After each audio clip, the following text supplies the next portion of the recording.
Hello everyone, and yes, I know what you're saying. What is Ty doing with a black shirt and jeans? But I'll tell you what, we have a very special guest with us today, Miss Ina Segal. Thank you so much for coming and saying hello to us. Very nice to meet you. Very nice to be here. How did you come about your healing technique, and could you maybe tell us a little bit about that and what it's called? It's called Visionary Intuitive Healing, and I really started from when I was about 19 and I was in a lot of pain. Yeah. In fact, I could hardly walk, so my back was degenerating. I was going to see everyone you can imagine. I had really bad digestive problems, psoriasis all over my skin, and anxiety from all of that. Of course. And I got to the point where I didn't know if I could continue. And I remember I woke up, my back was twisted. And I told my partner to take me to the chiropractor's office. And when we got there, the chiropractor had heard, and he came out of his office into the foyer, just took one look at me and told me that my body was stuck. And I said to him, I know that part. What can you do about this? Yeah.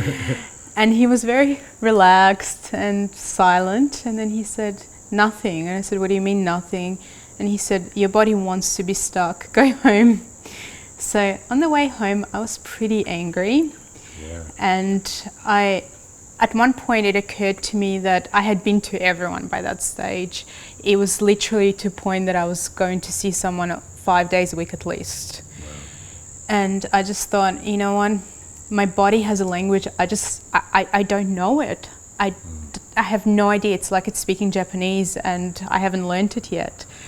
And then the other realization was that I was going to heal myself because no one else has done it. Yeah. And that was the only way I was going to progress, but I didn't know how to do it.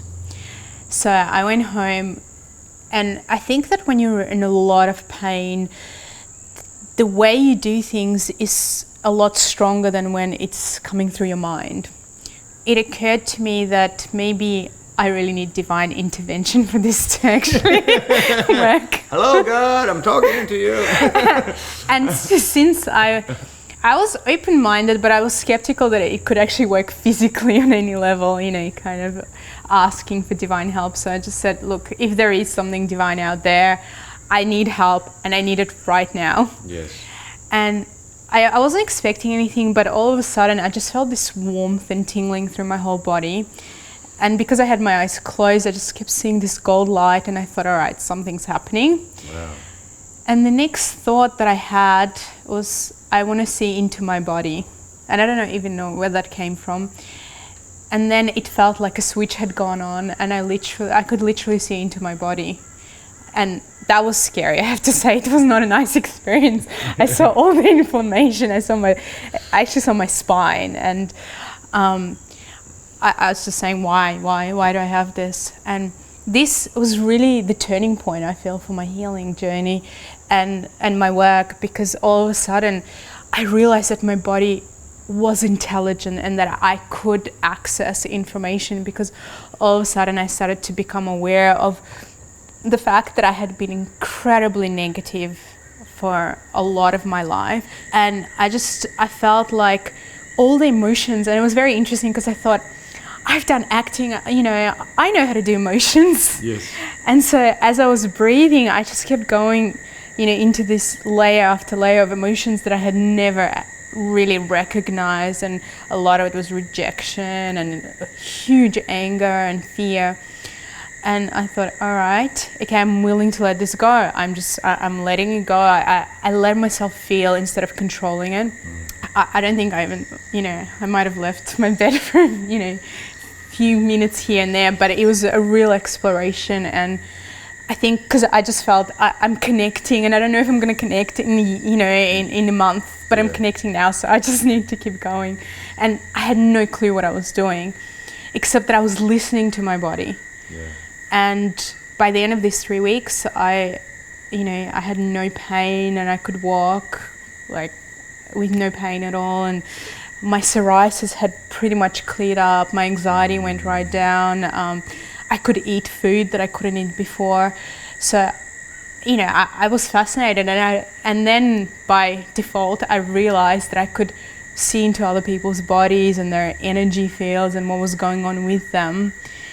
And so that kind of began the journey of, I want to help people. I just, I'm here for that. Beautiful.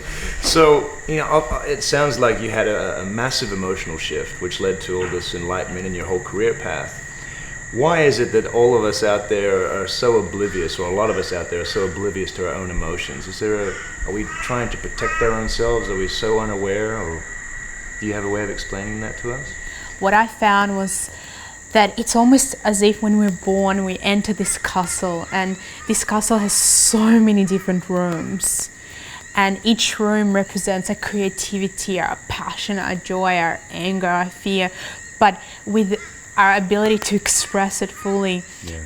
But as we get older, people around us will tell us, don't cry, don't be a baby, don't be a girl, don't be this, don't feel that. You have to be a man, or you have to be stronger, you've got to have thick skin, all of those things that we're told. So we start shutting down, and then we're told, you can't be as good as that person, or it's too hard, or all of this stuff. And so we end up living in this 1 or 2 bedroom apartment rather than this castle with all of these opportunities and that creativity and ability to feel, because we're told that you're too emotional, you're too sensitive, it's not okay.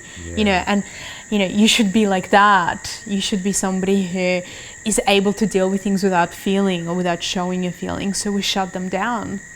And that we don't realize, because we want to be strong, we want to appear that we've got it all together, but most of us don't, No.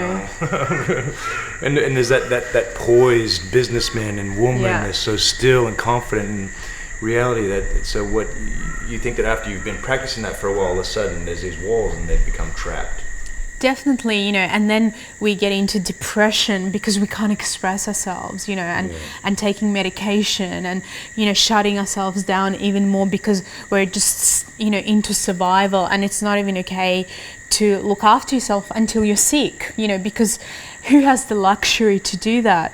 And that's what I'm finding, that now what was seen as a luxury before is a necessity. We need to connect, and so we become totally disconnected with our bodies. And the only way that we think that we can heal is through taking pills, instead of the fact that our bodies were actually created to be intelligent and amazing and wise, and not only to give us advice, or I guess a way of being healthy, but also to allow us to open up our intuition and to guide us to where we need to go, and to take us into these amazing experiences of expansion of consciousness.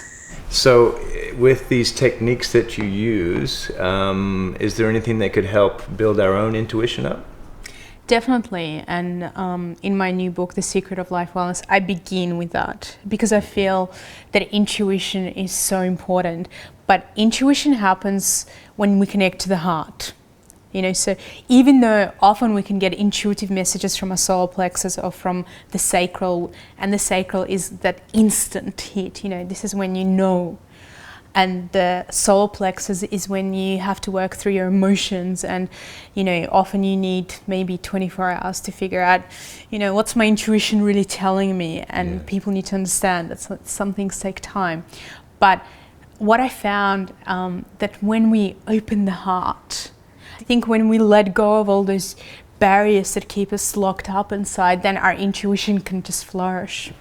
So, talking about the heart, I know a lot of people out there are wondering when they're going to find their soulmate, and is that possible? And I know I find I fall into that category. Is there, and I'm sure there is there parts of your intuition tactics that we can help us with that scenario, that help to attract that soulmate into our lives?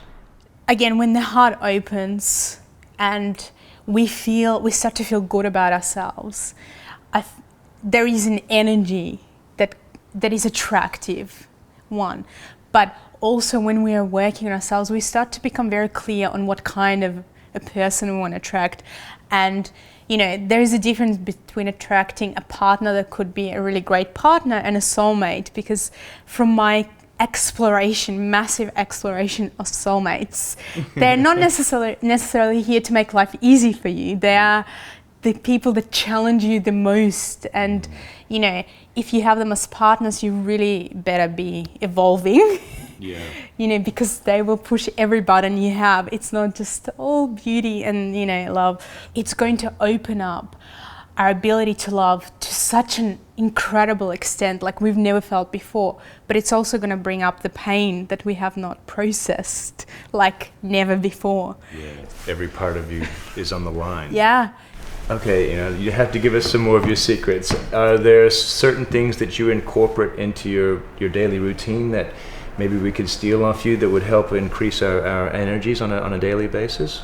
Definitely. My first big thing is intention, you know, and one of the things that I've discovered is that your first thought, and literally your first thought when you wake up, can either re-energize you or you can lose about 70% of your energy, depending on what it is. Oh, right. Well, I think it's time we move on to a little healing for Taisi. During the exchange, we've magically changed some things around. We thought we didn't want to show all our power, so we took that off the camera. But now we're facing each other, and we're about to begin a healing session. So I have no idea what's going to happen. So here we go. You know, you take charge.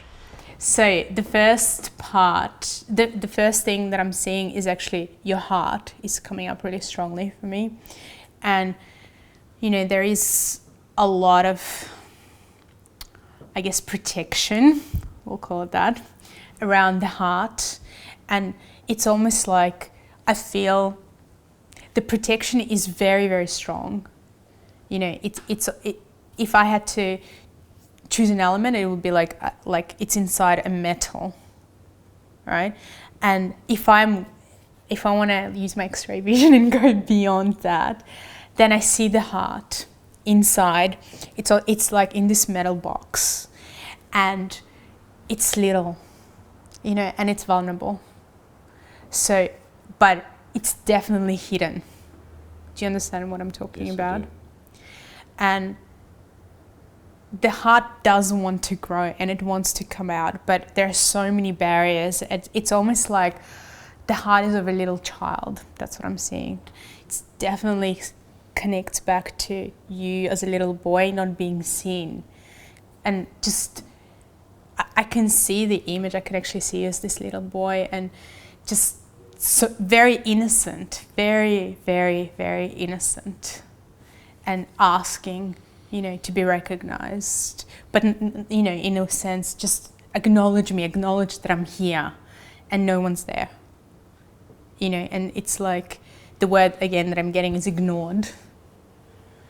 And I see you as this little boy just going into this bowl, you know, and just hiding.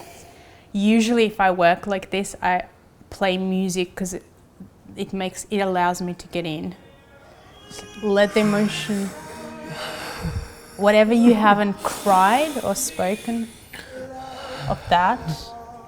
Just wanted to be acknowledged, loved, caressed, and feel safe.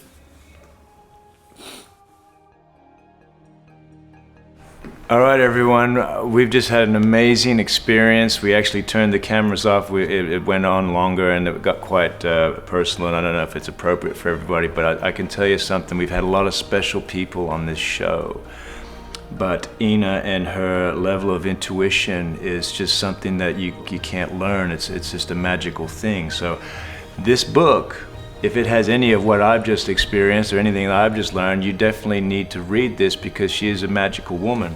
The Secret of Life Wellness. The Secret of Life Wellness. She certainly has a fair few secrets, and I've just had an amazing, absolute amazing experience, and I just want to thank you so much. You're welcome. Yeah, thank you so much. Mwah. I feel amazing, guys. Mwah. Bye-bye now.